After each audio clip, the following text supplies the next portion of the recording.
Covering New York State politics, scandals are hardly abnormal. In fact, they're kind of common.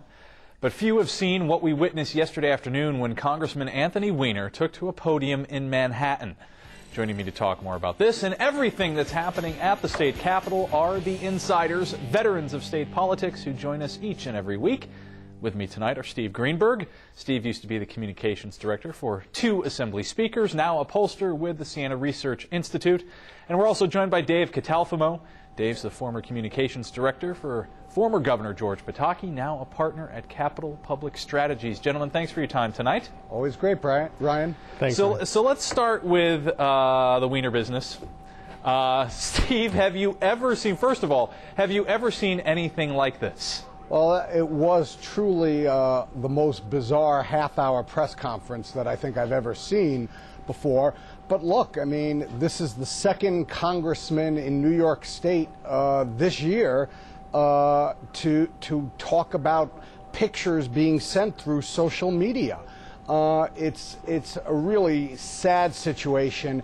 And the truth of the matter is, I think while Congressman Weiner tried to bail himself out with his press conference yesterday, I don't think ultimately he's going to be successful. I will be very surprised if come July 4th, Anthony Weiner is still a member of the House of Representatives. No, and the whole scene was bizarre. And Dave, I mean, aside from the point of that Andrew Breitbart getting up there seemingly hijacking it for almost a half an hour before Anthony Weiner even got to the podium itself, I was amazed that he stood up there for as long as he did following his prepared remarks. Yeah, I mean, what he was trying to do was to try to take as many questions and go through as much grilling as he could in an effort to essentially sort of come clean. You know, unfortunately, this was after days and days of dissembling on it, blaming Breitbart, blaming Republicans when he was first out of the gate, angry Republicans for trying to go after him. And the reality is, you know, unlike Chris Lee, who we did have this situation with earlier in the year, he remains in office. And candidly, I think it points to the differences in how the Houses handle some of the ethics problems that they have. You know, Ryan, I think Dave's right. I mean, he wanted to be able to come out of that press conference saying, I answered every question that was put to me.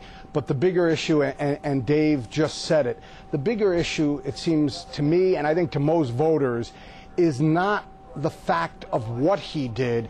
It is that he spent 10 days aggressively lying about it. It wasn't like he said something once, oh, I didn't do it, and moved on and then stayed silent for a week and finally came out.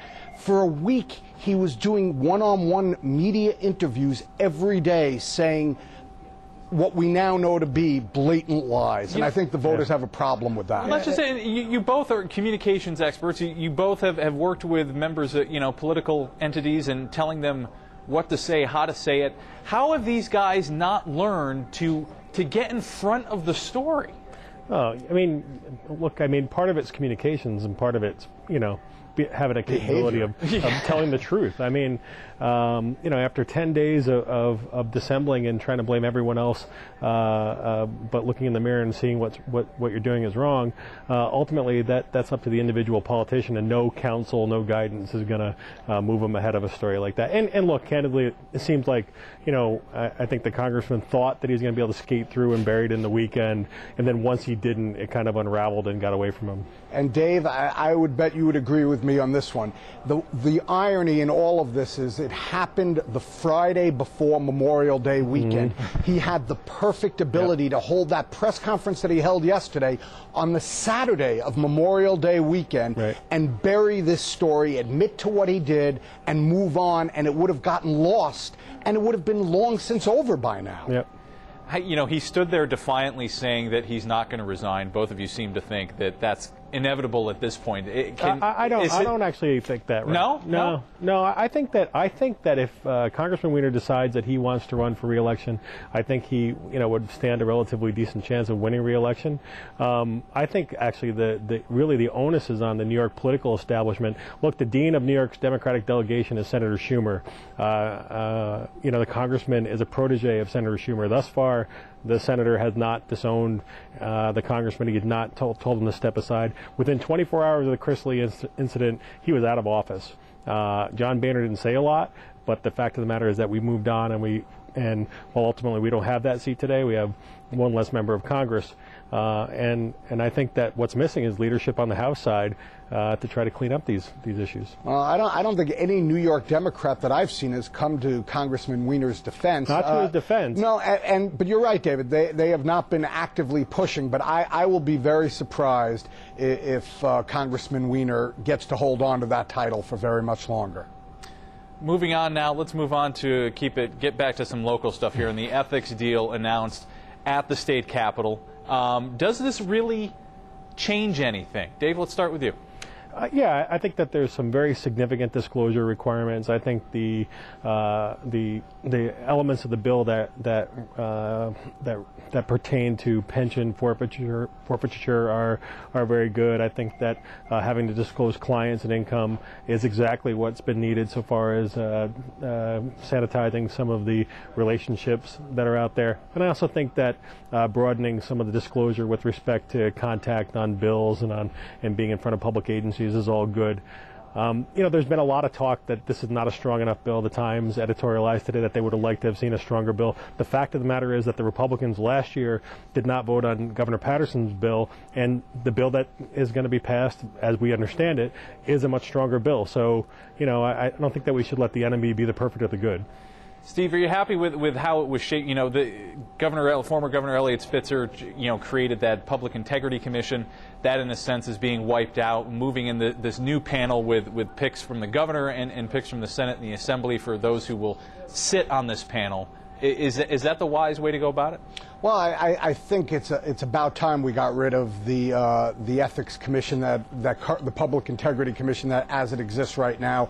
That was clearly a flawed law when Senator Bruno, Speaker Silver, and Governor Spitzer at the time 4 years ago hailed it as a major achievement. It wasn't. And Dave's right to highlight, I think, the disclosure. I think the fact that legislators are now going to be required to make public how much money they make from their outside jobs, and if they have any clients that do business with the state, that is groundbreaking for New York. It should have existed years ago, and it's groundbreaking, and it's about time.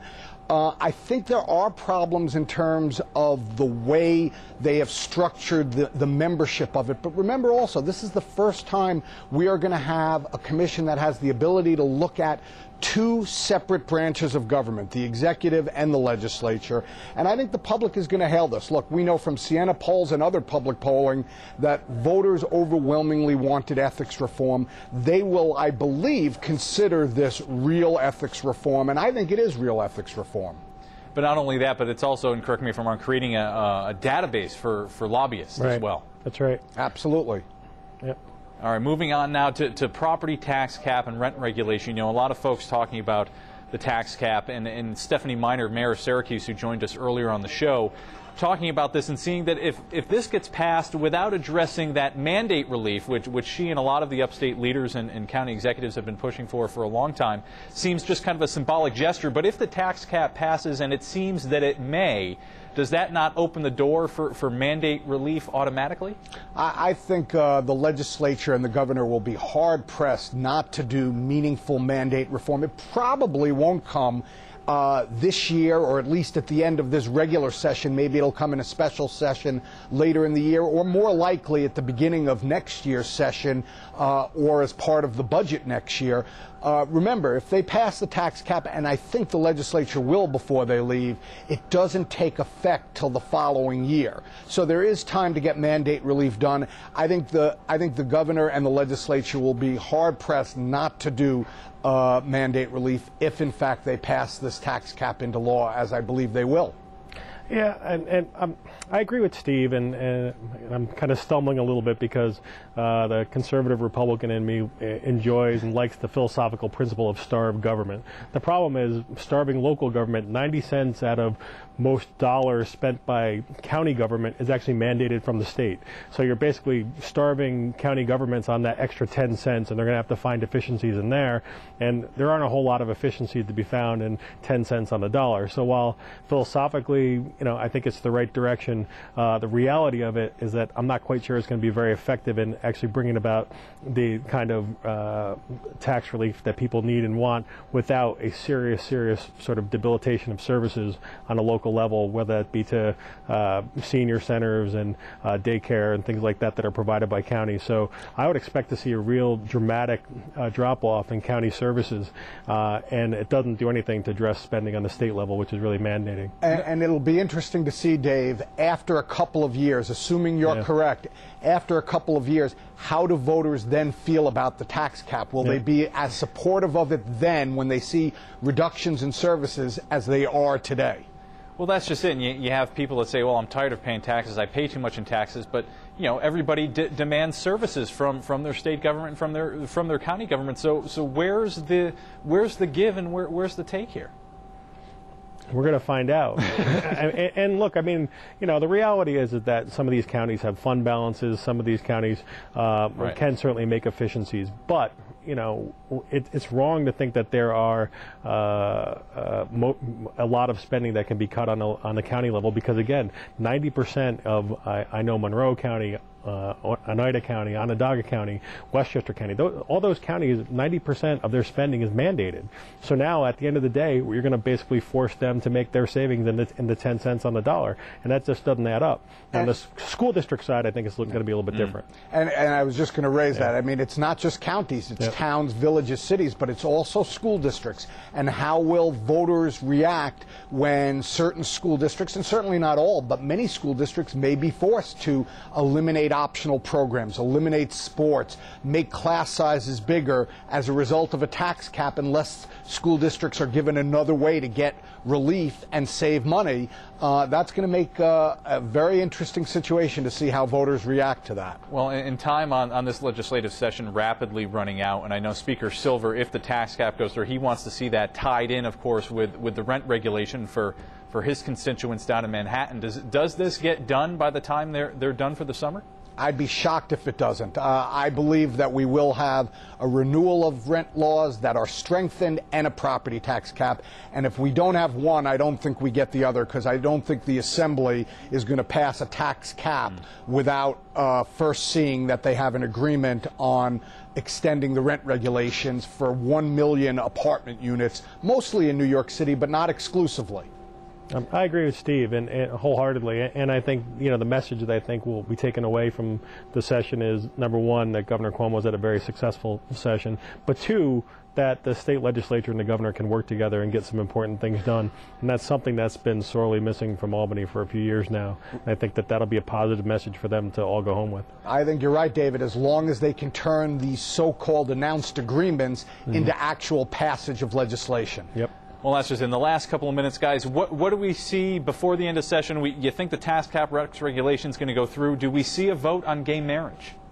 Well, that'll be interesting. I mean, I think that's the big wild card. That and SUNY legislation that will affect tuition at SUNY schools, big issue being debated now.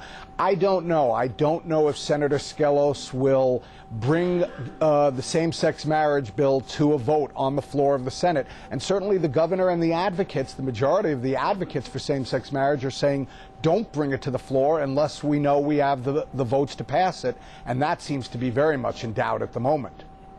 Yeah, my view is that the votes aren't there, that there's other priorities to work out, and that ultimately the bill won't come to the floor, won't be introduced this year.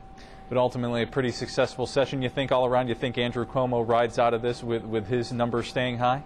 I think if the legislature does the ethics bill that they've agreed on, if they do tax cap and rent regulations, no matter what happens with any other issue, they do those three issues, they will have passed a budget on time with no taxes. I think Andrew Cuomo will be riding high with voters for the rest of this year. All right, Steve Greenberg, Dave Catalfamo, thank you as always. We appreciate it.